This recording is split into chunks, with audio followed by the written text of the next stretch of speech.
for your words. అందరికీ నమస్కారం. ఈ క్షణం ఇది నా సక్సెస్ మీట్లా అనిపిస్తుంది. అలాంటి ఓవర్వెల్మింగ్గా నేను ఒక ఆనందం పొందుతున్నాను. ఎందుకో తెలీదు, ఇక్కడ కావలసిన ఉన్న వాళ్ళందరూ కూడా నాకు ఎంతో కొంత ఎప్పటి నుంచో పరిచయం ఉన్నవాళ్ళు, ఎంతో ఆత్మీయత ఆప్యాయత పంచుకున్నవాళ్ళు. సో వాళ్ళ ముఖంలో ఆనందం చూస్తుంటే కనుక ఇది నా ఆనందంలో అనిపిస్తుంది. ఈ సక్సెస్ మీట్ నా సక్సెస్ మీట్లా అనిపిస్తుంది. అండ్ ఇక్కడ గెస్ట్గా రాలేదు, మీలో ఒక పార్ట్గా, మీలో ఒక మీ ఆత్మీయుడిగా ఇక్కడికి వచ్చాను. అండ్ ఈ సినిమాకి ముందు నేను నాకు కలిసినప్పుడు ఎట్లా ఉంది ఏంటి సినిమా మీది రాబోతుంది కదా అంటారు. డిఫరెంట్ క్యారెక్టర్ నేను అటెంప్ట్ చేశాను. And Dhanush is a lead character.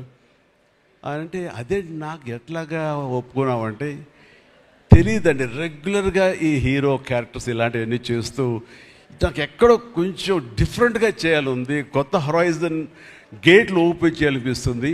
ఈ సినిమా నాకు అలా ఉపయోగపడుతుందని అనిపిస్తుంది. అంటే దాని వాళ్ళ సినిమా చూశాను, అది 100% కరెక్ట్. తను కూడా అదే అక్నాలెడ్జ్ చేశాడు. ఈ సినిమా తర్వాత ఒక 40 ఏళ్ళు ఉంటాను, ఇందాక తను అన్నమాట వాస్తవం. నటుడుగా ఎంత ఎక్కువ కాలం మనం జీవిస్తాం అనేది తప్ప ఒక హీరోగానే పట్టుకుని ఇలాగే ఉండాలి అనుకోవటం అనేది కరెక్ట్ కాదు.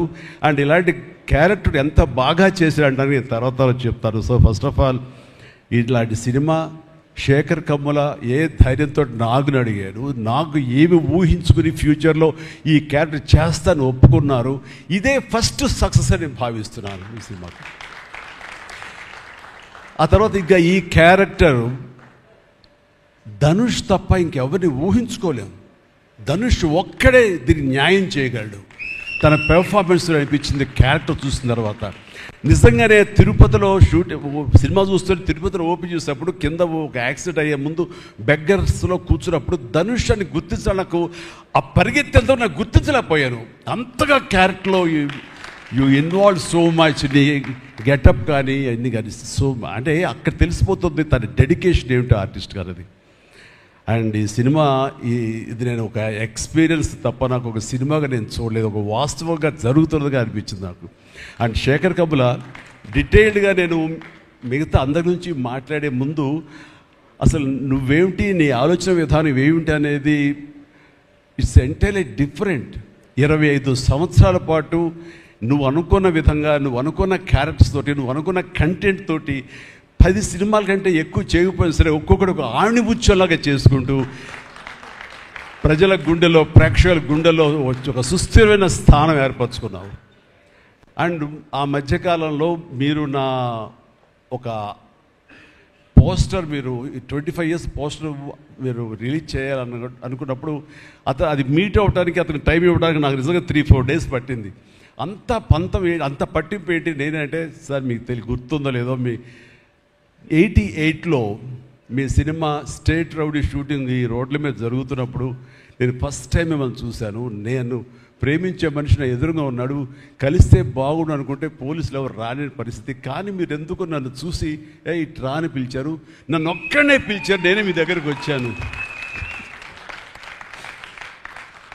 నేను ఎందుకు పిలిచానంటే అతను అందరికీ హైట్ ఉన్నాడు కాబట్టి ఏదో తాపత్ర పడుతుంటే రమ్మని పిలిచుంటాను తప్ప అతనేమనుకున్నాడంటే నా లోపల భావాలు కానివ్వండి, నేను ఆ ప్రేమ కానివ్వండి నేను వ్యక్తం చేయగలిగాను, అది కరెక్ట్గా కనెక్ట్ అయింది అని తను అనుకున్నాడు. బట్ ఏమనుకున్నా సరే వచ్చిన తర్వాత నన్ను మీట్ అయిన క్షణం ముందు వరకు భవిష్యత్తులో ఏం చేయాలో తెలియదు, ఎడ్యుకేషన్ ఉంది కాబట్టి ఎట్టెళ్ళాలో తెలియటువంటి 17-18 years ఉంటాయి అప్పుడు అతనికి. 36 years అయిపోయింది కలిసి, ఫస్ట్ టైం కలిసి.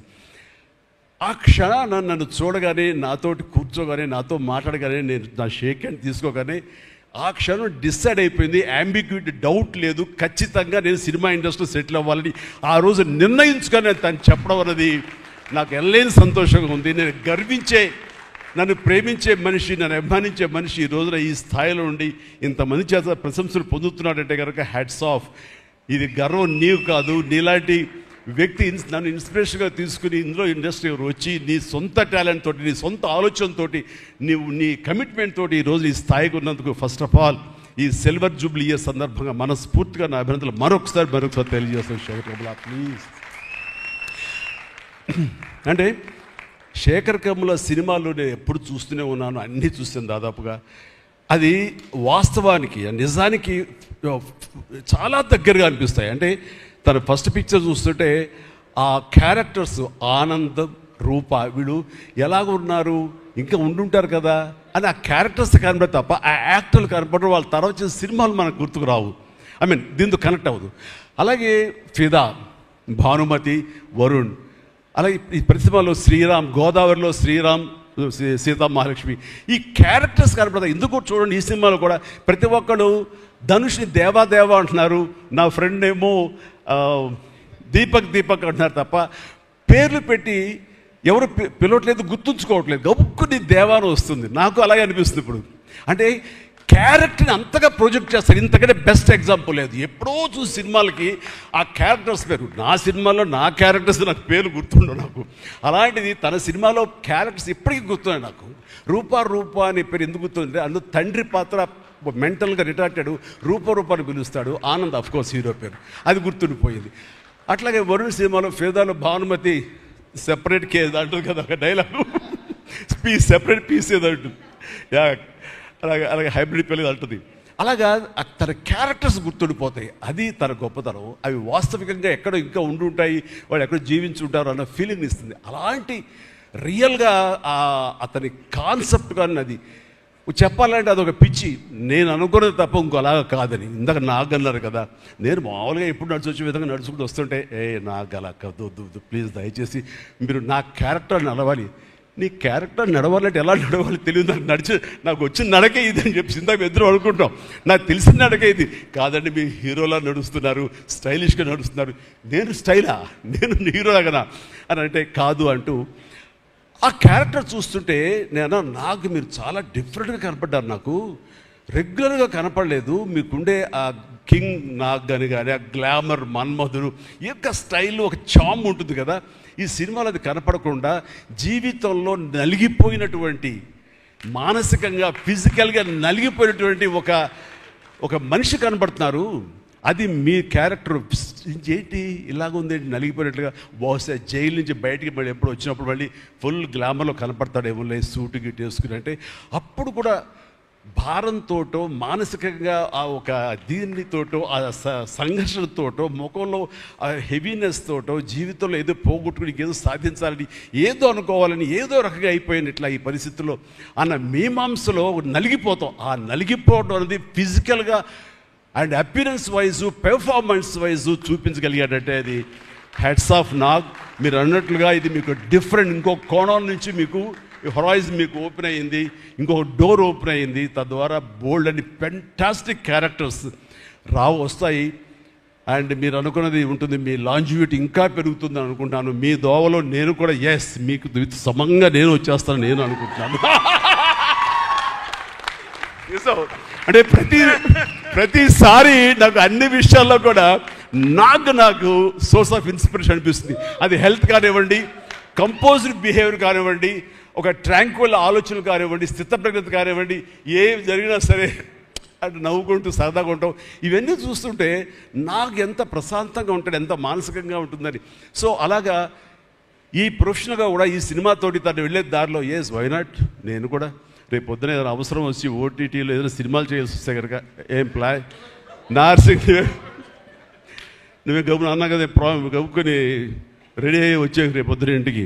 సో ఓటీటీలో ఏదైనా సినిమాలు చేయాల్సి వచ్చినా సరే, వెబ్ ఫిల్మ్ చేయాల్సి వచ్చినా సరే దానికి కూడా మనం సమాయత్తం అవ్వాలి. దానికి నాకు ఈ రోజున నాకు తీసుకున్న నిర్ణయం నాకు కూడా ఒక ఇన్స్పిరేషన్ అనిపిస్తుంది. Sir well done. ఈ సినిమా ప్రతి ఒక్కరికి న్యాయం జరిగింది ఈ సినిమాలో. అండ్ నా డైలాగ్ నువ్వు అనిస్తే నాకు ఇందాక నేషనల్ క్రష్, నా క్రష్ కూడా అందుకని నేను ఆ మాట అనను కానీ అనుకుంటాను అంతే, పైకి మాత్రం నేను అనను. సరే అమ్మా, ఫెంటాస్టిక్ అమ్మా నువ్వు. అండ్ ఇప్పుడు కదా తన ఫస్ట్ సినిమా హీరోయిన్గా వచ్చినప్పుడు ఆ సినిమాకి ఇలాగే నేను గెస్ట్గా వచ్చాను.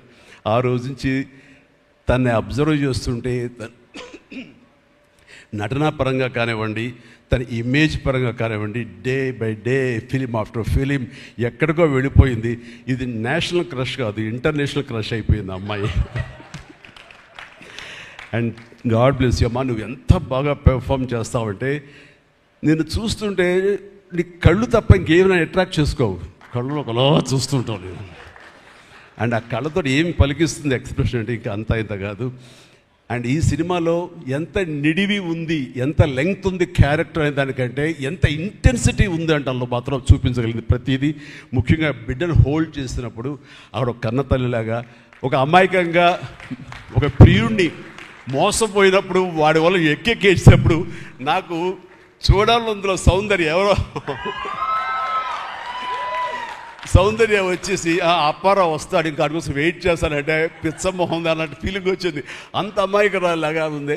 అది మళ్ళీ ఇందులో కనిపించింది నాకు, ఆ సౌందర్య కనిపించింది ఆ క్యారెక్టర్ చేయటంలో. You done fantastic job. ఆ తర్వాత సీరియస్నెస్గా పెంచుకుంటూ, ఆ తర్వాత దేవాకి సపోర్ట్గా ఉంటూ అండ్ దేవాన్ని ఓన్ చేసుకునే విధంలో మాత్రం నీ ట్రాన్స్ఫర్మేషన్ కానీ నీ characterization well designed and well performed. Fantastic అమ్మా, ఫెంటాస్టిక్. అండ్ ఇంకా మిగతా క్యారెక్టర్స్ అందరూ అన్ని రకాలుగా అన్నీ బాగా చేసినా సరే నిజంగా చెప్తాను, హృదయానికి హత్తుకుపోయిన క్యారెక్టర్ ధనుష్. అంటే ఈ క్యారెక్టర్కి ధనుష్ తప్ప ఇంకెవరు లేరని, ఇంకెవరు చెయ్యలేరు. ష్యూర్ ఇంకొక హీరో లేడు. అంత పెర్ఫార్మ్ ఇచ్చి హీరో ఇమేజ్ ఉండి, స్టార్ ఇమేజ్ ఉండి, అన్ని రకాల కాంబినేషన్లో ఉండి చేసే మనిషి అంటే the one and only star in India is Dhanush. ధనుష్ని మైండ్లో పెట్టుకుని ఈ క్యారెక్టర్ డిజైన్ చేసావా శేఖర్? లేదు, నీ క్యారెక్టర్కి అతను అనుకోకుండా సరిపోయాడా అని అంటే నాకు లేదు. నువ్వు ధనుష్ని దృష్టిలో పెట్టుకుని ఈ క్యారెక్టర్ డిజైన్ చేసేవేమో అనుకో అనిపిస్తుంది నాకు. ఎందుకంటే ఈయన సపోజ్ నేను చేయలేని Shekhar, I very sorry sir, నా రొంబ బిజీ இருக்கேன், நான் பண்ண முடியாது అని சொன்னா என்ன பண்ணுவேని? ఎవరున్నారు చేయడానికి? నన్ను అడిగితే నా వల్ల కాదు, నాకు వద్దని బాబు ఈ కష్టాలు ఇవి నాకు ఇలా ఎవరు లేరు. అంత న్యాచురల్గా ఆ క్యారెక్టర్లో ఇమిడిపోయి ఆ క్యారెక్టర్ని అంత బాగా చూపించడం అనేది ధనుష్ తప్ప ఇంకెవరు లేరు. ధనుష్ నీకు బెస్ట్ యాక్టర్ అని చాలా మామూలు అయిపోయింది. మాకు ఎప్పుడైనా వస్తే వావ్ నాకు వచ్చిందో నేషనల్ బెస్ట్ యాక్టర్ అనుకోవాలి తప్ప నేను, బట్ నీకు ఇది మామూలు అయిపోయింది. మళ్ళీ ముందస్తుగా నీకు అడ్వాన్స్గా చెప్పేస్తున్నాను, నీకు కంగ్రాట్స్, నీకు బెస్ట్ యాక్టర్ అనేది ఖచ్చితంగా రావాలి. లేకపోతే నీకు నేషనల్ అవార్డ్స్ అనేదానికి మళ్ళీ అర్థం లేదు. బట్ అది నీకు ఇది మామూలే, కానీ నీకు ఈ సినిమాకి వస్తే కనుక ఇందులో ప్రతి ఒక్కరికి ఇది గర్వకారణం. అది definite you will win. Fantastic. ఇక ప్రొడ్యూసర్స్గా మన సునీల్ ఉన్నాడు. సునీల్, భారత్ వీళ్ళిద్దరికంటే కూడా వాళ్ళ నాన్నగారు నాకు అత్యంతమైనటువంటి గౌరవనీయులు. అంత పెద్ద మనిషి ఆయన, అంత నిక్కార్సైన మనిషి. ఈ సినిమా బిజినెస్లో అంత ఆనెస్ట్తో ఉండే మనుషులు ఎవ్వరు లేరు. నాకు తెలిసి నాగార్జున ఎవరి కాళ్ళకి దండం పెట్టడు, ఒక్క మీ నాన్నగారికి తప్ప. ఆయన నాకు అంతే ఇష్టం, నేను ఆయనకి అలాగే ప్రణామం చేస్తాను. అంతటి ఇది ఆయనకు పుట్టిన బిడ్డలుగా ఆయన గౌరవాన్ని కాపాడుతూ ఆయన లెగసీని కంటిన్యూ చేస్తూ మీరిద్దరు ముందుకు వెళ్ళటం, మీరే కాకుండా థర్డ్ జనరేషన్ జాన్వి కూడా అదే దాంట్లో వెళ్ళటం అనేది జరుగుతుంది. మొన్న ఒక మాట అన్నావు, చెప్పచ్చు కదా? చెప్పనా? ఓకే సార్, మళ్ళీ మాకు సినిమా చేయాలి సార్. మీరు వద్దులేవా, మీరు అది రకరకాలు చేసుకుంటున్నారు కదా మళ్ళీ ఎందుకు అని. సార్, మా నాన్నగారు మీ సినిమాలో డిస్ట్రిబ్యూట్ చేసి మేము బాగా డబ్బులు గడించాం సార్ అప్పుడు నైజాంలో. మీరు అప్పుడు నైజాంలో మీ సినిమాలు అంటే నైజాం కింగ్ అనుకునేవాళ్ళం మేము. ఆ తర్వాత మేము కొంచెం ప్రయత్నం చేసాం సార్, మాకు బాగానే డబ్బులు వచ్చింది సార్, కానీ అల్లు అరవింద్ గారు ఇక్కడ పెట్టేసరికి మాకు అవకాశం లేకుండా పోయింది. ఏమనట్లే ఇప్పుడు అది కట్ చేసేస్తాలే ఆ ముక్క, లేదు అది ఎడిటింగ్లో తీసేస్తాలే. అంటే సికింద్రాబాద్లో గీతార్స్ పెట్టారు కదా, అందుకే మీకు సినిమాలు రాకుండా సరే పక్కన పెట్టేద్దాం. ఆ తర్వాత మీ థర్డ్ జనరేషన్ జాహ్నవి సినిమా తీసి ప్రొడ్యూసర్గా అమ్మాయి రావాలనుకుంటుంది అనుకున్నప్పుడు I wish all the best for her. ఎప్పుడు కలుస్తాను అన్నాను. అదేదో మీరు ఇస్తే మీతోటి అమ్మాయి దగ్గర 3 జనరేషన్స్లో మా ఫ్యామిలీతోటి మంచి సంబంధం ఉన్నట్లు అవుతుంది అన్నారు. పాప మీ నాన్న అడిగారు, ఇంటికి వచ్చి చెప్పారు లేదో నాకు తెలియదు, బట్ వీఆర్ డూయింగ్.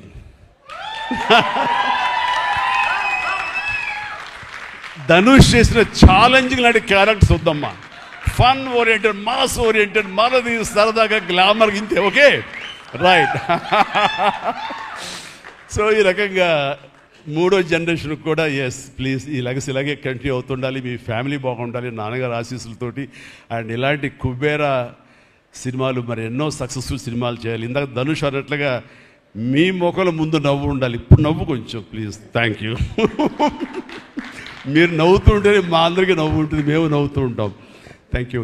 అండ్ మిగతా టెక్నీషియన్స్ పరంగా చూస్తే కనుక నికేత్ కెమెరామెన్, డిఓపి నేను ఎప్పుడు చూడలేదు. Hi Niketh, I haven't seen your films. I don't remember even. But the way you are presenting yourself here is very much appreciable. I could see the energy, what you are pouring here, definitely it will reflect on the stage. Otherwise, Nagarjuna would have been praised you so much. And you also grab my attention. And future, I don't know, yes, maybe. And you have done a fantastic job. So initially when villain scenes are happening, that time I could see the top floor swimming pool. There I could see the richness of the film. So hardly they would have spent anything. So riches comes not because of the money. Riches comes with your viewfinder. So that way our credit goes to the whole film has grabbed attention and it looks very rich. So definitely please, I will awaiting you in future, and all the very best. Good luck. Then a great job as far as the camera is concerned. And then my Yogeshwarudu, my పెద్దాయన అనుకుంటుంది పాపం, లేని వయసు వద్దు sir కూర్చోండి sir, మీరు please sit down, take your seat. Sir మీరు లెగదు సార్, మమ్మల్ని ఇబ్బందిగా ఉంటుంది. ఇద్దరం చాలా నువ్వు అనుకుని మాట్లాడే పరిచయం మాకు శుభలేఖ సినిమా నుంచి 1980 నుంచి వీఆర్ వర్కింగ్ టుగెదర్. ఈ మధ్యకాలం వరకు కూడా ఎప్పుడైనా సెట్కి వస్తాడు, రాగానే సినిమా అడుగుతాడేమో, నెక్స్ట్ సినిమా ఏం చేద్దాం అడుగుతాడంటే, బాబాయ్ ఈసారి మీ ఇంటి నుంచి నాకు ఆవకాయ పచ్చడి రాలా అంటాడు. Mango pickle, he asked for mango pickle from my house. So ఈసారి పంపించాను బాబు, వస్తుంది. శుభం, ఫెంటాస్టిక్. నువ్వు ఈ వయసులో కూడా ఇంత బాగా పనిచేస్తున్నావు, ఇంత కష్టపడుతున్నావు అంటే కనుక అవసరమా అనిపిస్తుంది. రిటైర్ అవ్వచ్చు కదా, హ్యాపీగా రెస్ట్ తీసుకోవచ్చు కదా అని. కానీ మన సోల్స్ అవే, రిటైర్మెంట్ అది తీసుకోలేము. కష్టపడి పనిచేయటంలోనే మనకు ఆనందం ఉంటుంది, కష్టపడి పనిచేయటంలోనే ఈ ఇష్టమైన పురుషుల్లో మనం ఉంటాం. మన లాంజివిటీ ఉండాలి అంటే మనం ఇందులోనే ఉండాలి ఖచ్చితంగా. అండ్ భగవంతుడు ఇంకా సంపూర్ణ ఆయురారోగ్యాలు ఇవ్వాలి. నాన్నగారు ఆయన పనితనం నాకు గుర్తుంది, ఆయన దగ్గర కూడా పనిచేశాను నేను, అలాగే ఇప్పుడు నీతో కూడా పని కొనసాగిస్తున్నాను. అండ్ ఈ సినిమాలో నువ్వు పార్ట్ అవటం అన్నది it is great, wonderful Tharani, please.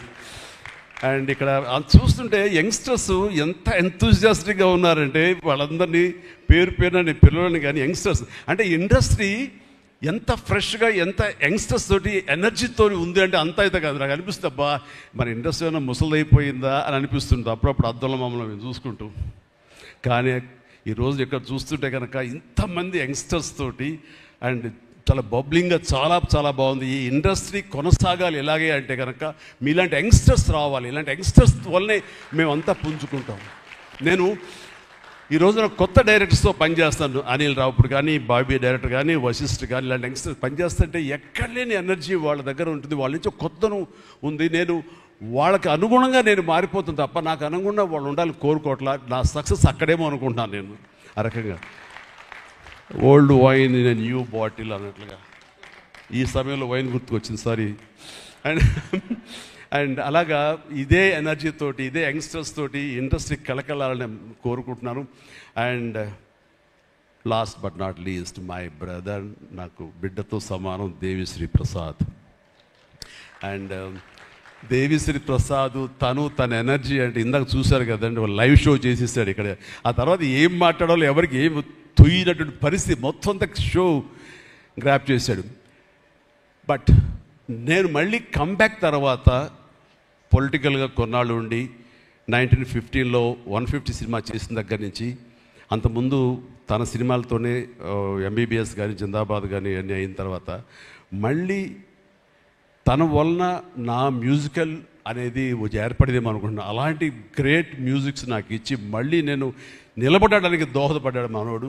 You please వద్దు అలా చేయదు ప్లీజ్, దోహదపడ్డాడు. మీరంతా సరస్వతి పుత్రులయ్యా, ప్లీజ్ బంగారు ప్లీజ్. అండ్ తను ఎనర్జీ డే బై డే పెరిగిపోతుంది, తన టాలెంట్ డే బై డే పెరిగిపోతుంది. ఇక నేషనల్ నుంచి మన రీజనల్ నుంచి నేషనల్ లెవెల్కి ఎలా ఎదిగిపోయాడో మనం చూసాము. ఆ హోల్ ఇండియా తన గురించి ఎలాగా కీర్తిస్తుంది అనేది మనం ఈ పుష్ప 1 and 2 చూస్తున్నాము. ఇప్పుడు ఈ సినిమా కుబేర్లో కూడాను ఎక్కడ డ్యూయట్ సాంగ్స్ లేవు కదా అని అనిపిస్తుంది, కానీ ఒక సాంగ్ ధనుష్ పాడిన ఆ సాంగ్ ఎంతగానో ఆకట్టుకుందంటే అంతా ఇంత కాదు. దానికి ఇద్దరు ఒకరొకరు కాంప్లిమెంట్ చేసుకుంటూ ఆ సాంగ్ అంత బాగా హిట్ అవడానికి దోహదపడింది. అట్లాగే సినిమా చూస్తుంటే మ్యూజికల్గా ఉంది తప్ప నాకు ఎక్కడ డ్యూయట్ సాంగ్స్ వేరే లేవి అనే ఫీలింగ్ రాలేదు. And that's the magic of Devi Sri Prasad. రీ రికార్డింగ్లో కూడా చాలా హృదయంగా మదర్ తోటి పాడిన పాట రోడ్డు మీద యాక్సిడెంట్ అయిన తర్వాత అబ్బా కన్నింటి నీళ్ళు వచ్చేస్తుంది నాకు. మన రైతుల మీద పాడే గుర్తుందా మన 150 సినిమాలో, నీరు నీరు నీరు అంటూ దాన్ని మరిపించిన సాంగ్లో అనిపించింది. అండ్ అది వెరీ మచ్ రిలవెంట్ సాంగ్. అట్లాగా తన ఆర్ఆర్ బ్యాక్గ్రౌండ్ కూడా తన సాంగ్స్ ద్వారా అవన్నీ కూడాను అత్యద్భుతంగా కనిపించేలాగా వినిపించేలాగా చేశారు. దానికి దోహదపడినటువంటి లిరిసిస్టులు ఇక్కడే ఉన్నారు. భాస్కర్ భట్లాను, ఇందాక ఇంకో ఆయన పేరు చెప్పారు నందకిషోర్ గారు, అలాగే మన చంద్రబోస్ గారు. అండ్ వీళ్ళందరూ కూడా నేను హృదయపూర్వక అభినందనలు తెలియజేస్తాను. అండ్ ఈ రోజున ఇక్కడ రావటం అన్నది నేను చాలా ఆనందం అనుభవిస్తున్నాను ఇక్కడ మీ అందరితో పాటు. అండ్ ఇలాంటి సినిమాలు రావాలి, ఎందుకంటే సినిమా సక్సెస్ అనేది గగనమైపోతున్న రోజులు ఇవి.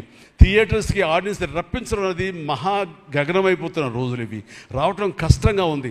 ఎలాగ సినిమా థియేటర్లు కానివ్వండి ఇవి ఎట్లాగ సస్టైన్ చేయాలి, ఎలా నిలబడాలి అనేది చాలా క్లిష్ట పరిస్థితుల్లో ఇలాంటి సినిమాలు, ఇలా కంటెంట్ ఉన్న సినిమాలు, అంటే హృదయంగా ఉన్న సినిమాలు, ఎమోషనల్ సినిమాలు అండ్ బిగ్ ఈవెంట్ ఫిలిమ్స్ ఇందాక చెప్పినట్టుగా మనవాడు అవన్నీ కూడా ఆడొచ్చు. కానీ ఇలాంటి సినిమాలు కూడా ఆడి కంటెంట్ మనం సరిగ్గా ఇవ్వగలిగితే, వాళ్ళ హృదయాలను మనం తాకగలిగితే ఖచ్చితంగా ఈ సినిమాలు చూస్తారు, థియేటర్కి వస్తారు అనే ఒక ధైర్యాన్ని భరోసాని ఇచ్చిన సినిమాలు ఈ మధ్యకాలం చూస్తున్నాము. చిన్న చిన్న సినిమాలు అయితే పెద్ద సినిమాలు అయితే అందులో ఈ రోజున శేఖర్ మీరు మరొకసారి నిరూపించారు. ఇందాక ఎవరో మిమ్మల్ని చేశారు, నిజంగా మనస్ఫూర్తి చెప్తాను, క్రెడిట్ గోస్ టు యూ. ఒక ధైర్యాన్ని ఇచ్చింది ఇలాంటి సినిమాలు చేయొచ్చని. ఇంకా ఈ పెద్ద పెద్ద సినిమాలు తప్ప, రక్తపాతాలు తప్ప, కొట్టుకోవడాలు తప్ప, నరుకోవడాలు తప్ప ఇంక ఇలాంటి సినిమాలు రావా, వస్తే చూడరా, ఇవన్నీ 10 రోజులు ఆగితేనో నెల ఆగితేనో ఓటీటీలో చూసేద్దాంలే అని దాంతో ఉండిపోతారా, ఏమైపోతే ఇండస్ట్రీ అనేటువంటి ఒక అభద్రతా భావం నుంచి ఈ సినిమా ద్వారా ఇలా తీయగలిగితే, సత్తా చూపగలిగితే, హ్యూమన్ ఎమోషన్స్ని టచ్ చేయగలిగితే, కంటెంట్ కొత్తగా ఉండగలిగితే కనుక థియేటర్కి వస్తారు, చూస్తారు భరోసా ఇచ్చావు. Thank you so much.